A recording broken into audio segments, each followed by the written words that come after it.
मसीह संदेश सुनने वाले सभी मेरे प्रिय भाइयों और बहनों को यीशु नमस्कार। मसीह संदेश में आज हम मत्ती रचित सुसमाचार उसका 5 अध्याय 8 पद को देखेंगे कि इस भोर परमेश्वर का वचन हमसे क्या कहता है। मत्ती रचित सुसमाचार उसका 5 अध्याय 8 पद। धन्य है वे जिनके मन शुद्ध हैं, क्योंकि वे परमेश्वर को देखेंगे। मेरे प्रियो, आज का वचन हमें साफ साफ कहती है कि जिनके मन शुद्ध है वही परमेश्वर को देखेंगे, क्योंकि परमेश्वर शुद्ध मन वालों से प्रसन्न होता है और वही उसके दर्शन के भी भागी होंगे।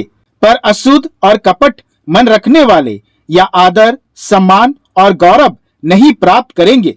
मेरे प्रियो, आज का वचन हमें एक बात साफ साफ बताती है कि यीशु मसीह जगत के उद्धारकर्ता को सब देखेंगे, परंतु कुछ ही लोग होंगे जो परमेश्वर को देखेंगे, वो भी जिनका मन शुद्ध होगा। मेरे प्रियो, यीशु मसीह को तो सारा संसार देखेगा, जिसे पवित्र शास्त्र बाइबल भी कहती है। मरकुस रचित सुसमाचार उसका 13 अध्याय 26 पद।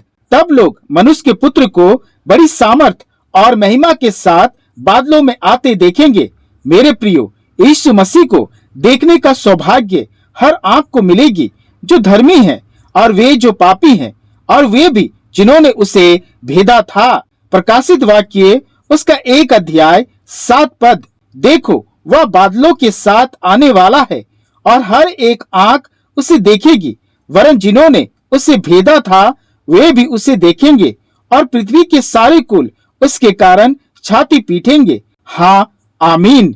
अतः मेरे प्रियो, सारा संसार यीशु का दर्शन प्राप्त करेंगे, क्योंकि वह संसार के मृत्यु अर्थात शैतान को नाश करेगा। कुरिन्थियों की पत्री उसका 15 अध्याय 26 पद। सबसे अंतिम बैरी जो नाश किया जाएगा वह मृत्यु है, और फिर न्याय के सिंहासन पर बैठेगा। दूसरा कुरिन्थियों उसका 5 अध्याय 10 पद। क्योंकि अवश्य है कि हम सब का हाल मसीह के न्याय के आसन के सामने खुल जाए, कि हर एक व्यक्ति अपने अपने भले बुरे कामों का बदला जो उसने देह के द्वारा किए हो पाए। मेरे प्रियो, वचन साफ साफ कहती है कि हर भले बुरे लोगों को न्याय यीशु ही करेंगे, अर्थात सभी भले बुरे लोग यीशु को देख पाएंगे। और फिर मेरे प्रियो, यीशु अपने पिता के हाथ सब कुछ सौंप देगा। पहला कुरिन्थियों उसका 15 अध्याय 24 पद। इसके बाद अंत होगा।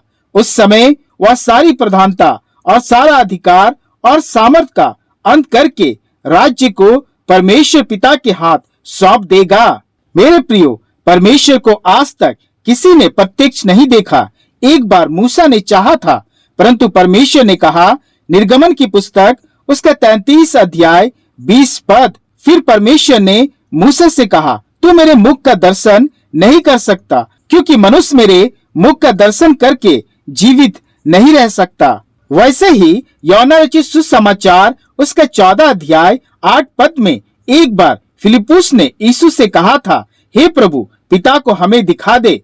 तब यीशु ने फिलिप्पुस से कहा था, जिसने मुझे देखा उसने पिता को देखा है। मेरे प्रियो, बाइबल में कोई भी परमेश्वर का दर्शन नहीं पाया, परंतु आज का वचन कहता है कि जिनके मन शुद्ध होंगे केवल वही परमेश्वर को देखेंगे। जैसे भजनकार भी अपने भजन में कहता है, भजन संगीता उसका 24 अध्याय 3 से 4 पद। यहोवा के पर्वत पर कौन चढ़ सकता है, और उसके पवित्र स्थान में कौन खड़ा हो सकता है? जिसके काम निर्दोष और हृदय शुद्ध है, जिसने अपने मन को व्यर्थ बात की ओर नहीं लगाया, ना कपट से शपथ खाई है। मेरे प्रियो, भजनकार भी साफ और स्पष्ट रूप से कहते हैं कि जो निर्दोष, शुद्ध हृदय, शुद्ध मन, कपट रहित होंगे, वही यहोवा के पर्वत पर चढ़ सकता है, उसके पवित्र स्थान पर खड़ा हो सकता है। वैसे ही प्रकाशित वाक्य उसका 22 अध्याय 4 पद बताती है, वे उसका मुंह देखेंगे और उसका नाम उनके माथों पर लिखा होगा। मेरे प्रियो, बात साफ है, अच्छे बुरे काम करने वाले हर विश्वासी यीशु को तो देखेंगे, परंतु परमेश्वर को उसके राज्य में केवल शुद्ध, निर्दोष और कपट रहित हृदय वाले ही देखेंगे। अतः मेरे प्रियो, अगर आप परमेश्वर को देखने की इच्छा रखते हैं तो हमें अपने आप को अंत तक पवित्र बनाकर रखने की आवश्यकता है। जैसे यूहन्ना अपनी पत्री में कहते हैं, पहला यूहन्ना उसका 3 अध्याय 5 पद, और जो कोई उस पर यह आशा रखता है वह अपने आप को वैसे ही पवित्र करता है जैसा वह पवित्र है। अतः मेरे प्रियो, हम अंधकार के स्वभाव जैसे कपट, बैर, निंदा, ईर्ष्या, द्वेष को त्याग कर पवित्रता की ओर आगे बढ़े, क्योंकि हमारे पास यह अवसर है कि हम परमेश्वर को देखेंगे।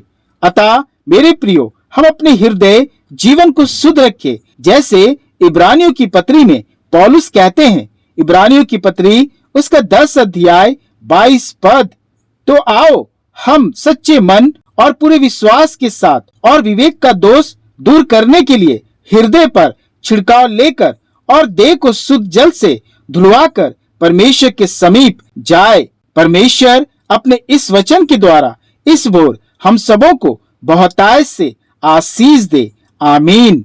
आइए हम प्रार्थना करें। हे पिता, तेरा धन्यवाद करते हैं आज के इस खूबसूरत भोर के लिए जो तूने हमारे जीवन में जोड़ा है। धन्यवाद देते हैं आज की तेरे आशीषमय वचन के लिए कि तूने हमें अवसर दिया है कि हम तुझे अपनी नंगी आंखों से देखने पाएंगे। हे पिता, जैसा तेरा वचन कहता है कि जिनके हृदय शुद्ध होंगे वही परमेश्वर को देखेंगे, या तेरी अपार दया है कि हम तुझे बड़ी महिमा में देखने वाले हैं। अतः हमें सामर्थ दे कि हम अपने जीवनों को, हृदय को तेरे आने तक शुद्ध और पवित्र रख पाए, और तेरे विश्वासी इस अवसर को किसी प्रकार से खोने ना पाए। इस भोर हमारे पापों से बड़े हृदय को शुद्ध और पवित्र कर दे, धोकर साफ कर दे कि हम भी धन्य कहलाए। शैतान की हर चाल जो हमें अशुद्धता और पाप के दलदल में ले जाती है, हे पिता, हमें बचा और तेरे दर्शन की आशा में हम पवित्र ठहरने पाए। इस भोर मैं प्रार्थना करता हूँ अपने सभी विश्वासी भाई बहनों के लिए कि सब यीशु मसीह के साथ साथ पिता परमेश्वर को भी देखे।